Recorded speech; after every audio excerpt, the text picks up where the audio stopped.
Hey everyone, welcome back to the Nine Frames podcast. It is Wednesday, January 24th, 2024, and this is episode 72. I am Bill Whalen. And I'm Mike Whalen. Be sure to catch us on YouTube at 9 Frames Podcast. Our Spotify is 9 Frames, and our X is at 9 Frames Pod. Please follow us on there. Subscribe, like, comment, and share if you enjoy the show. Yeah, been a busy couple days since we last talked to you guys on Monday. Honestly, that has in part to do with the Hall of Fame announcement. 3 new players are going to be joining the Hall of Fame.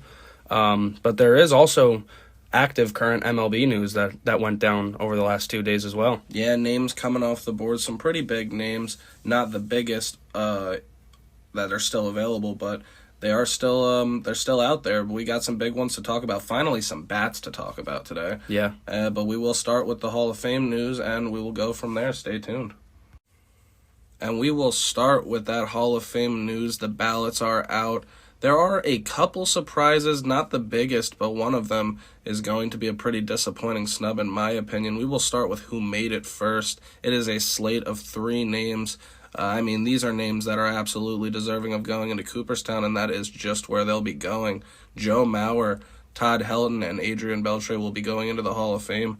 And if you don't know, that means that they got more than 75% of the 385 ballots. Yeah, they'll be joining Jim Leyland, one of the greatest managers of all time in Cooperstown, on July 21st this year when they're all inducted. Beltre led the bunch with 95.1% of the vote, so he was basically a lock.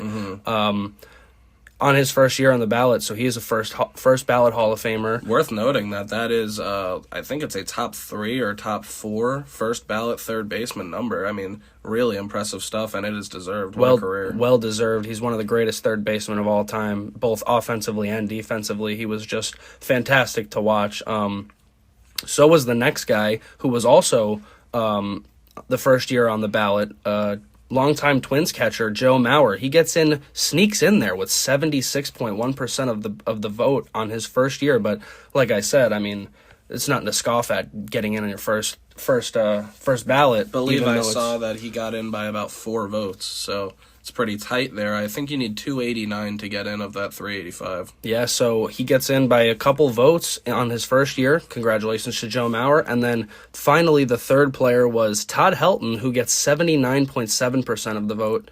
And this was his 6th year on the ballot, so not quite close to the 10-year limit, but he gets about halfway there. And he finally makes it, and I think that one was well-deserved, too. Definitely. Phenomenal careers for all of these guys. I really love seeing Joe Mauer, a first-ballot catcher. I got a soft spot for them. You got to think Mauer will definitely be going in as a Twin. Helton will definitely be going in as a Rocky, and you would think that Beltre is going in as a Ranger. It would either be a Ranger or a Dodger, the team that drafted or signed and he began his career with for the first, I think. The Mariner option, but that was only like 4 years. I think the Rangers was like 6 and the Dodgers was 7. It feels like it'll be a Rangers hat that he'll go in with, but I wouldn't be super shocked because, like you said, there is obviously a soft spot for the team that gives you your shot. Yeah, and I mean you could tell that was his team. Like, the fans loved him. He just felt different on the Rangers as compared to the other teams. I mean, he had a fantastic year in 2010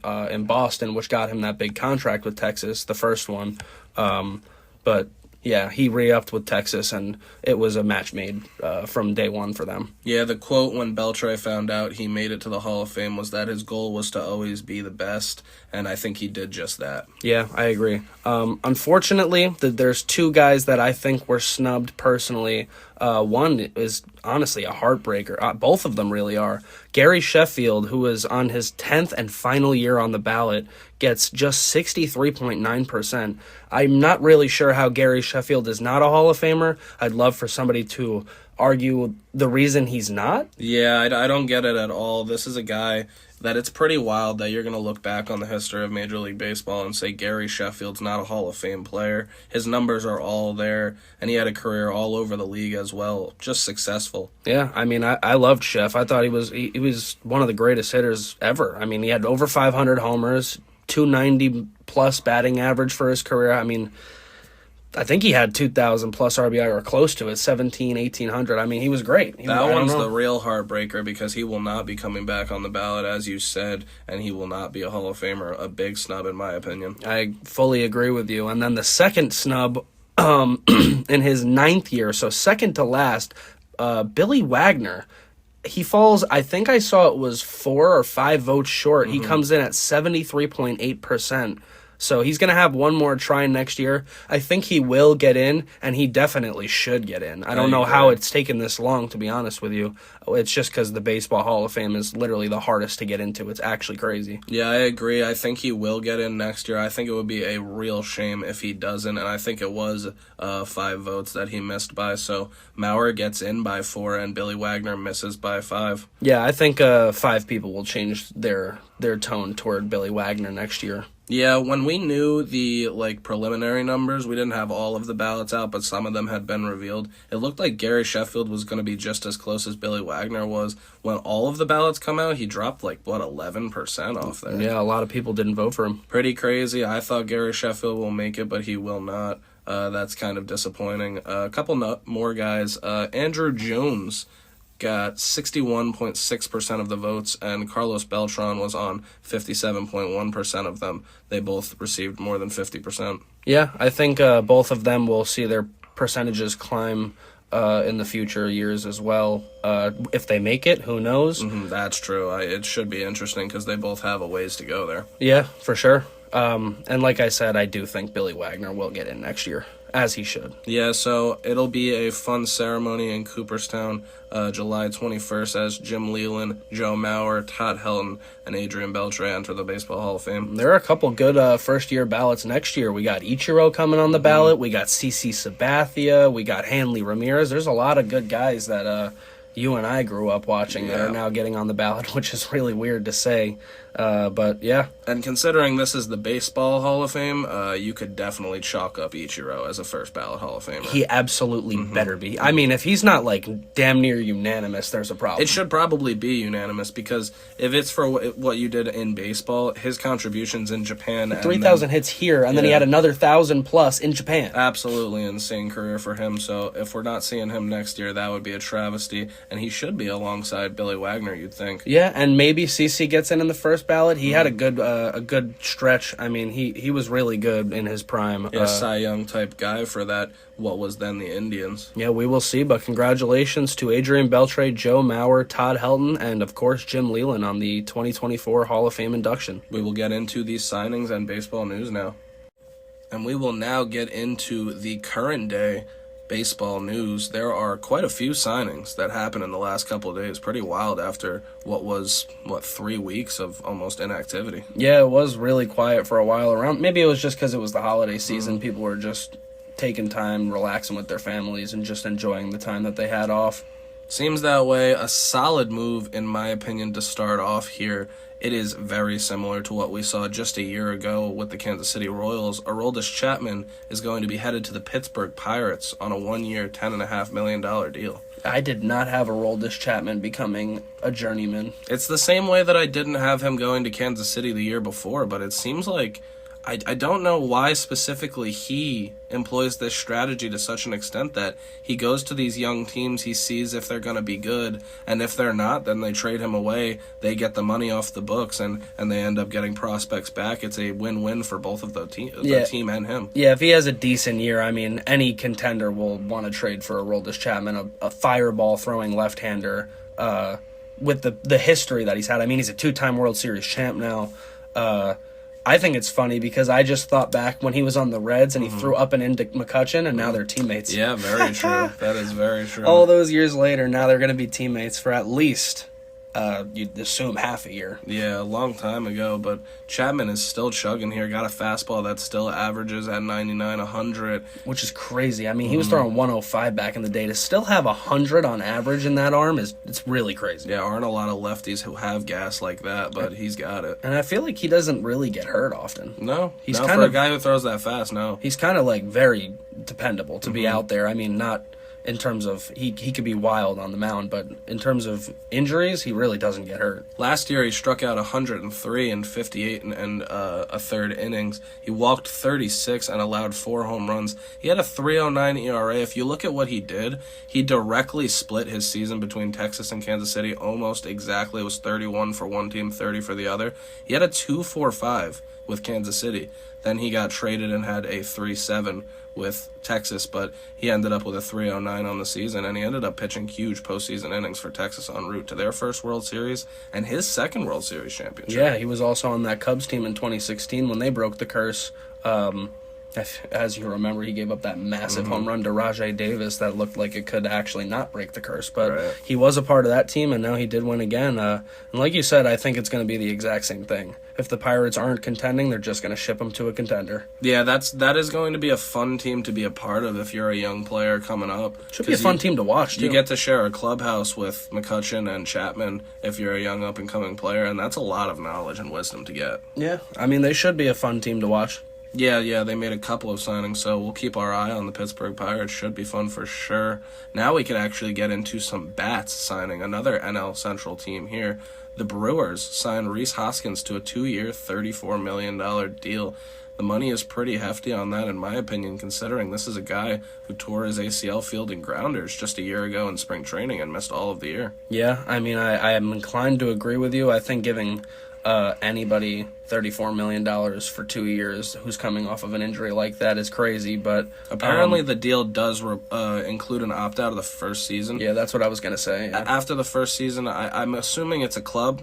They haven't specified, maybe a mutual. Yeah, I mean, it's definitely not a player option. They're not going to yeah. give somebody coming off an injury a player option, so it's either club or mutual. I would assume it's club, but yeah, I mean, it kind of sucks for the Phillies. I know Phillies fans loved Rhys Hoskins. It's kind of tough to see him go. When Harper moved over to first last season and did as well as he did, which was pretty unexpected, honestly, he took that job, it seems, permanently, and there was just they really told Hoskins, I believe the GM in a conversation told Hoskins that he won't be coming back. Yeah, so, I mean, the Brewers are also weird, man. Why are they signing guys...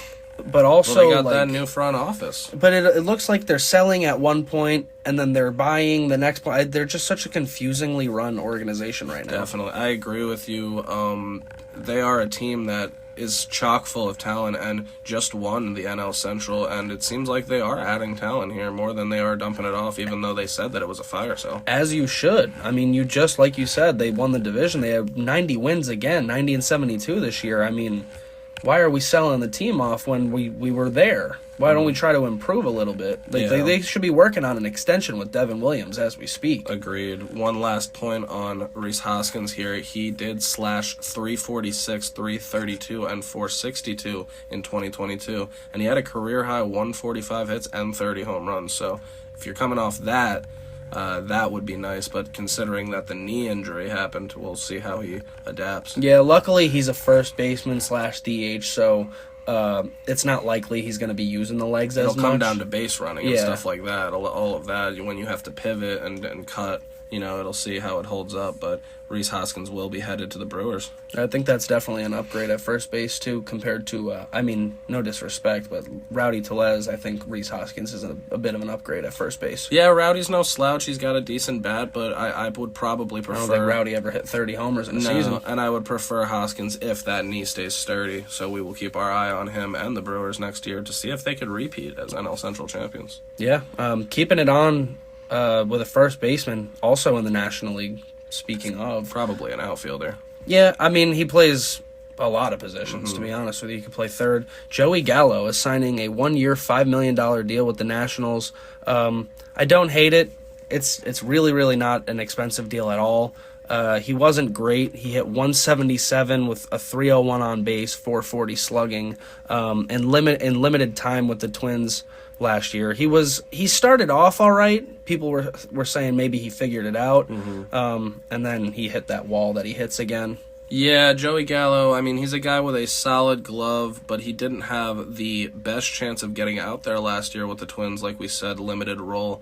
And he had 21 home runs in 332 plate appearances. That looks good, but then you bring it on back, and he struck out 42.8% 85% of the time. That is the highest ever single season mark for a player with at least 300 plate appearances. Yeah, he is the definition of home run or bust. He either hits a home run, he strikes out, or he walks. He's the three outcome like Mark Reynolds was, like Adam Dunn was. He's one of those players, kind of a dying breed of player, honestly, in today's Major League Baseball. But, yeah, I mean, what can you say about him? He also is a 2-time Gold Glove Award winner, so he is good in the outfield. Definitely solid. He had a bit of a downward year defensively last year, but I think a lot of that can be chalked up to the fact that it was limited. Yeah, not being consistently out there could take a toll. This deal, it's in the same class, in my opinion, as the Chapman deal, where they'll have their eye on him, see if they can move him if they have to, because the Nats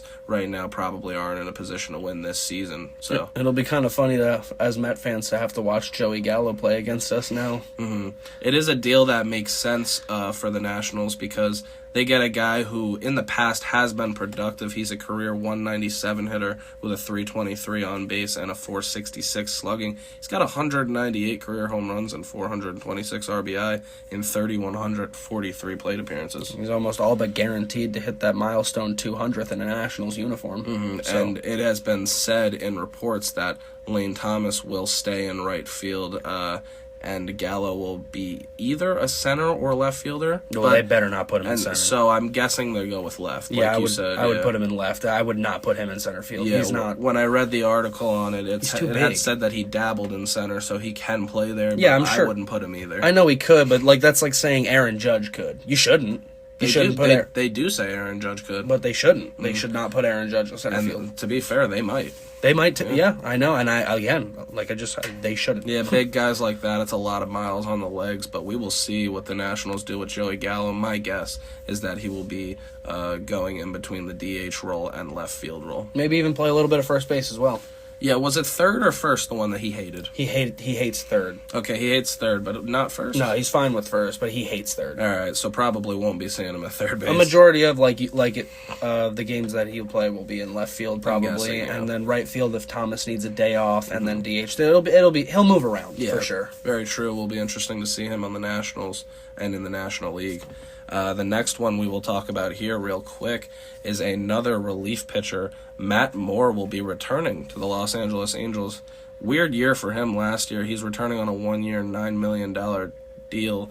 He had a 2.56 ERA, spread across 3 teams kind of in 52 and 2/3 innings pitched. He played 41 games for the Angels, then 4 games for the Guardians, and then 5 games for the Miami Marlins. But now he returns to the Los Angeles Angels after an odd end to last year. Yeah, I don't remember if he got DFA'd and the Guardians claimed him. I believe that's what it was, because the Marlins wanted him, but the Guardians were ahead of them in the waiver wire. Right. Guardians took everyone. Yeah. They took all of those players, and then they ended up cutting them again, if you remember. And then the Marlins ended up scooping him up anyway, like they originally wanted to. So, yeah, it is a very weird year. And it's also interesting to see that he's kind of setting himself up for it to happen again. Yeah, a bit in a way. I mean, the Angels right now, they're really stacking this bullpen. This is another option for them maybe to close. Yeah, it gives them another lefty option, a decent arm here. And I mean, I like the moves that they're making because bullpens are important,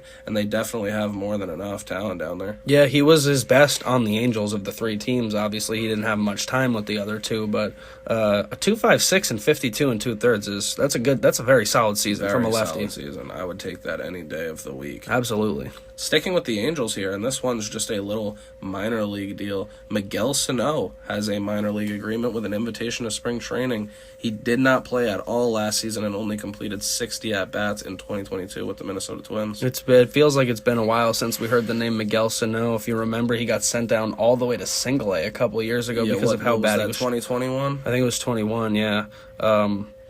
And he never bounced back after that, but he's moving on from the Twins, and he's signing a minor league deal, which is crazy to think about now when he first came up. Yeah, this is a guy who has 162 career home runs. Oh, he can smash them. He's got real pop, and yeah, they like you said, they sent him all the way down to Single A because he needed to focus on the basic mechanics. That's where he got to. Yeah, he never really got back to where he wanted to be at after that demotion, and clearly he didn't even play at all last year, which is pretty crazy. Yeah, new team with a lot Los Angeles Angels here and an invite to spring training should be a lot of motivation to show that pop off to your new organization. Yeah, it could be a case of a new face in a new place could turn his career around. You'd hope for it in his case. I mean, that's what he's shooting for. Another minor league deal here is Trey Mancini, who played last season for the Chicago Cubs. He will be going to the Miami Marlins. Man, he had a rougher year than you think, man, when you look into it. It's another guy that's very odd, the way that he just kind of dropped off after a stretch there. Yeah, I mean, if you look at his baseball reference, with Baltimore, even in 2022, his OPS was up at 766, and then when he went to Houston that same year in the second half of 2022, he was in the 600s. Yeah, he just which is weird, because players going to Houston, it's usually the opposite. We thought when they got Trey Mancini that he was going to be a stud in Houston, a nice and first another base weapon for them. Yeah. Last year, he hit just 234 with a 635 OPS. He was a negative 1.4 WAR player. That is absolutely replaceable. Yeah, he didn't really... I don't think he played too much because of how bad he was when he played. Clearly, I mean, he's a negative 1.4 WAR. Again, it's the same thing as Sano, I'll say. Just get out of there and see if you can join a different team, and maybe it feels different. I mean, I hope the best for Trey Mancini. This is a guy who 2 years ago was in the home run derby hitting the finals. Yeah. He was in the final, and he's also, I mean, everybody knows he beat cancer. So a guy who's fun to watch and fun to root for. Have been a fan of him for years now, and I would love to see him get it back on track in Miami. Just don't hurt the Mets too much. Yeah, for sure. And speaking of the Mets here, I will also give an update and correction on Hector Neris. We had said, and it was reported, that he was looking for a 3-year, $50 million deal.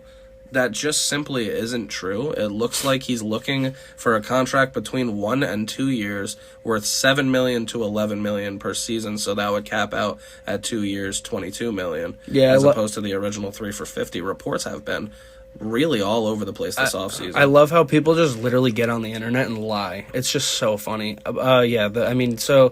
I thought it was a little bit steep. I mean, he had a great year last year. The 3 for 50. 3 for 50 is a lot, though. It's roughly $16.6 million.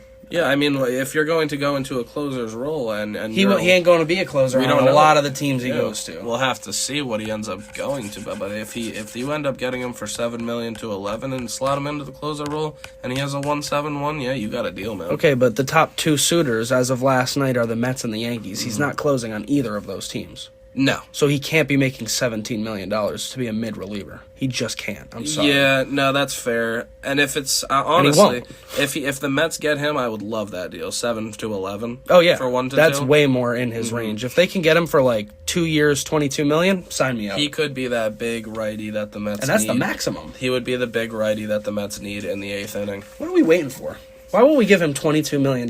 We need bullpen help so desperately. Why haven't they signed him? 2 year, 22, I would do it right now for a guy who pitched almost 70 innings last year. Or did he go over 70? It was right around there, maybe 68, and he had a 1.71 ERA. Huge postseason innings, too. Yeah, have him pitch the 8th inning to set up for Edwin Diaz in the 9th. I mean, that's an electric factor in Citi Field. He's also shown that he can be a multiple inning guy, too. He did that a bunch with Houston. The Yankees, I have seen the reports that they are his second top suitor, and it kind of seems like they are an outside chance team, but I mean, we've heard the Yankees as outside chance teams, and then they just end up signing it out of nowhere. Yeah, I'm really hoping that the Mets come to terms with Neris. I think that they would be smart to sign somebody like him, maybe bring back a Robertson or a Ryan Stanek even. I'm a fan of Stanek, so if they want to bring him in with Neris, just take the 2 Houston guys. Shit works out there. Why not bring them in? I agree. Me personally, hopefully, we're telling you by Friday or Monday's episode that Neris is a Met by that point. Yep. Speaking of the Yankees, our last little point here, they did release yesterday that they will be updating, if you want to call it that. Slightly altering. Yeah, their road uniforms. I think this is interesting because I actually don't hate it the more I look into it. If you look at the jerseys, you could definitely look them up along with us if you're listening here. They took the white outline off of the New York across the chest, and they took the armbands off of the sleeves there. When you look at it, you might think that this is like making it a bit more bland, but it is a real callback to Murderers Row and what Babe Ruth and Lou Gehrig wore when they played. Yeah, it seems like they're trying to go a little more historical with the road uniforms. Their home uniforms have never really been different, just like the logo has looked a little bit different in years past, but yeah, I don't really have a problem with it. No, me personally, if I was a Yankee fan, I think I'd be happy with it. If you look at their kits right now, if you look at a picture, it looks exactly like their best teams. I hate their uniforms. I think their uniforms look like prison uniforms. I mean, this just kind of furthers that. That's so crazy because it's fine. Go ahead. It's funny that opinions can be so different because we sit here and we're both Mets fans. I've always actually loved Yankees uniforms. They're so crisp, so clean. I've always been a fan of them. Obviously not a huge fan of the Yankees being a Met fan, but I mean, the uniforms for me have always been clean. Between the uniform and the facial hair mandate, it just feels like when you go to the Yankees, it's like you're just joining a prison. Yeah, never agreed with the facial hair and the grooming, but I think the uniforms are sweet, and I think these new road ones are a nice little modern take on a classic. Yeah, I mean, it's just kind of meh for me. It's the Yankee uniforms. Yeah, but that was the baseball news, folks, and there was a lot of it. Stay tuned. Maybe we'll talk to you guys Friday. Thank you to everybody for watching and listening wherever you do. This was episode 72 of the 9 Frames podcast, and it is Wednesday, January 24th, 2024. I am Bill Whalen. And I've been Mike Whalen. Be sure to catch us, as always, on YouTube at 9 Frames Podcast. Our Spotify is 9 Frames, and our X is at 9 Frames Pod. Please follow us on there. Subscribe, like, comment, and share if you enjoy the show. Yeah, we appreciate the support, as always.